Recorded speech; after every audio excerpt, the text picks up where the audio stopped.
आप इसको एक कम्युनल बनने का कोशिश कर रहे हैं। कोई मुसलमान इसका ऊपर इल्जाम कर रहा। केरला गवर्नमेंट में शर्म आना चाहिए आर अशोक को। 2012 में जो सौजन्या बोलकर एक स्टूडेंट का, धर्मस्थला का जो कॉलेज में पढ़ती थी, उस स्टूडेंट का जो रेप एंड मर्डर हुआ, आप होम मिनिस्टर थे। तो वो इश्यू के बारे में असेंबली में 1983 में जो चर्चा हुआ, वो 1983 में ये चर्चा लाया उस टाइम का जो बीजेपी का एमएलए वसंत बंगेरा। उसके बाद पद्मलता इश्यू हुआ 1986 में, पद्मलता का जो मर्डर हुआ एक 17 साल का बच्ची का, उस टाइम में भी राइज किया यही लोग हैं। सौजन्या एक स्टूडेंट का जो मर्डर हुआ, रेप एंड मर्डर हुआ, उस टाइम में इस मुद्दे को बहुत बड़ा पूरा कर्नाटक में हंगामा है। महेश तिमरोडी वो विश्व हिंदू परिषद का नहीं, हिंदुत्व ऑर्गेनाइजेशन का लीडर है। ये तमाम लोग जितने भी ये इश्यू को पहली सामने लेके आया, बीजेपी का लीडर्स लेके आया। इसको हिंदू मुस्लिम मत बनाओ, जस्टिस मिलना क्या, क्योंकि ये जो मामला है 1980 से चला आता है, 45 ईयर्स हो गया। सौों का हमारे माँ बहने, मेरे बच्चियां रेप एंड मर्डर हुए, मट्टी में मिल गए। उसके बाद इसका जो तहकीकात में सीबीआई आया, सीआईडी आया, एक आदमी को भी एक दिन जेल भेज नहीं सके। ये सिस्टम के बारे में हम लोग बात करते हैं। कर्नाटक के धर्मस्थला में पेश आने वाले कत्ल के वाकये ने एक बार फिर रियासती सियासत को गरमा दिया है। इस मामले पर एसडीपीआई कर्नाटक के रियासती सदर अब्दुल मजीद ने एक प्रेस कॉन्फ्रेंस मुनाकिद करके बड़े इंकशाफात किए और इल्ज़ाम लगाया कि कुछ बेशरम अनासिर इस वाक़े को हिंदू मुस्लिम तनाव फैलाने के लिए इस्तेमाल कर रहे हैं। अब्दुल मजीद ने खास तौर पर आर अशोक को निशाना बनाते हुए कहा कि धर्मस्थला जैसे संगीन मामले पर हिंदू मुस्लिम एंगल देने वाले बेशरम अशोक पर धिक्कार हो, अवाम को बेवकूफ़ बनाने की कोशिश नाकाम होगी।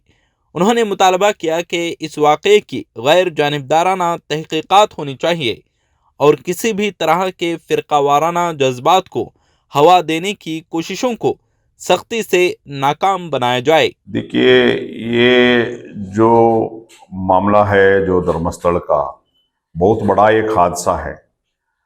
100 से ज़्यादा जो वुमेन्स एंड गर्ल्स को रेप एंड मर्डर किया गया, ये जो एक्यूजेशन आकर अभी जो उसका एसआईटी का जो प्रोब जो है प्रोग्रेस में है। तो इसमें कल जो बीजेपी का leader, opposition leader R Ashok एक बयान देकर ये जो इसके ऊपर इल्जामात जो लग रहे हैं, एक मुसलमान लगा रहा है और ये केरला स्टेट गवर्नमेंट का साजिश है, ऐसा बात किया है। तो ये जो है हम कंडेम करते हैं, मजम्मत करते हैं ये जो स्टेटमेंट है, क्योंकि ये लोग इतना बहुत बड़ा पॉलिटिकल पार्टी का नेता होकर भी ऐसा इस इश्यू को कम्युनलाइज करने का जो कोशिश कर लेकर है। मैं बताना चाहता हूं आर अशोक को, ये जो मुद्दा जो है 1983 में पहली बार कर्नाटका असेंबली में जो राइज हुआ, 2 ब्राह्मण यूथ्स को मारकर जो मट्टी में दफना गया था, किसी को उनका माँ बाप को बोला नहीं है। तो वो इश्यू के बारे में असेंबली में 1983 में जो चर्चा हुआ, वो 1983 में ये चर्चा लाया उस टाइम का जो बीजेपी का एमएलए वसंत बंगेरा, बीजेपी का लीडर है। उसके बाद पद्मलता इश्यू हुआ 1986 में, पद्मलता का जो मर्डर हुआ एक 17 साल का बच्ची का, उस टाइम में भी राइज किया यही लोग हैं। दूसरा, ये जो 2012 में जो सौजन्या एक स्टूडेंट का जो मर्डर हुआ, रेप एंड मर्डर हुआ, उस टाइम में इस मुद्दे को बहुत बड़ा पूरा कर्नाटक में हंगामा है। महेश तिमरोडी वो विश्व हिंदू परिषद का नहीं, हिंदुत्व ऑर्गेनाइजेशन का लीडर है। और दूसरा गिरीश मट्टनावर जो है, इसका बहुत बड़ा ये मूवमेंट को चलाया, सौजन्या को जस्टिस मिलना बोलकर। गिरीश मट्टनावर बीजेपी का लीडर है। ये तमाम लोग जितने भी ये इश्यू को पहली सामने लेके आया, बीजेपी का लीडर्स लेके आया। दूसरे को नहीं। आप इसको एक कम्युनल बनने का कोशिश कर रहे हैं। कोई मुसलमान इसका ऊपर इल्जाम कर रहा। केरला गवर्नमेंट में शर्म आना चाहिए आर अशोक को। 2012 में जो सौजन्या बोलकर एक स्टूडेंट का, धर्मस्थला का जो कॉलेज में पढ़ती थी, उस स्टूडेंट का जो रेप एंड मर्डर हुआ, आप होम मिनिस्टर थे, आप होम मिनिस्टर थे, डीसीएम थे।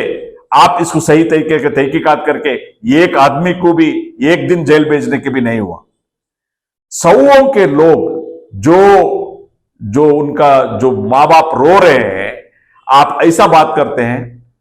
जो अनन्या भट्ट का जो बूढ़ी मां आकर धर्मस्थला में जो जो पुलिस स्टेशन में आके एसपी को आके मिले, क्या पूछे, मेरी जो बेटी मिस होकर है उसका जो अस्थि है, उसका जो बॉडी जो भी है, बॉडी का पार्ट है वो दे दो। मैं सनातन धर्म का तरफ से, सनातन धर्म में जो भी करते हैं, जो अंतिम संस्कार करते हैं, वैसा मैं अंतिम संस्कार में किसी को सजा देने के लिए नहीं, किसी इंक्वायरी करने, मुझे सिर्फ और सिर्फ मुझे उसका अस्थि दे दो, मैं उसको सनातन धर्म का आधार पर वो अंतिम विधान करता हूं। तो ये जो है एक बूढ़ी मां बोलने के बावजूद भी आपको इसका कुछ एहसास नहीं है। आप बीजेपी बहुत बड़ा पॉलिटिकल पार्टी बोलकर क्लाइम करते हैं, दुनिया में सबसे बड़ा उसका पॉलिटिकल पार्टी का एक स्टेट का लीडर, अपोजिशन लीडर, ऐसा इस एजेंडा को कम्युनलाइज करते हैं। तो ये मुद्दा बीजेपी ने वाले ने उठाया, उसके बाद बहुत सारे प्रोग्रेसिव उठाया, जो भी उठाया जस्टिस मिलना बोलकर उठाए। तो जस्टिस के लिए उठाए, इसको हिंदू मुस्लिम मत बनाओ, जस्टिस मिलना क्या, क्योंकि ये जो मामला है 1980 से चला आता है, 45 इयर्स हो गया। सौों का हमारे मां बहने, मेरे बच्चियां रेप एंड मर्डर हुए, मट्टी में मिल गए।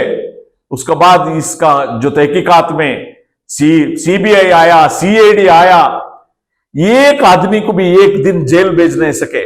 ये सिस्टम के बारे में हम लोग बात करते हैं, जस्टिस के बारे में हम कहते हैं। जात पात मत देखो, जस्टिस मिलना चाहिए। इसलिए social democratic party of India पहला दिन से ही जस्टिस के लिए मांग करता है। ये कोई अशोक ने और एक बात बताया, कोई इस देवल का खिलाफ लोग, कोई जितने भी लोग इसके लिए आवाज उठा रहे, कोई भी आदमी देवल के बारे में कुछ बात नहीं किया। आप झूठ मत बोलो, आप जो है लोगों को क्या भड़काने का काम मत करो। कोई आदमी किसी धर्म के बारे में या किसी देवल के बारे में बात नहीं किया।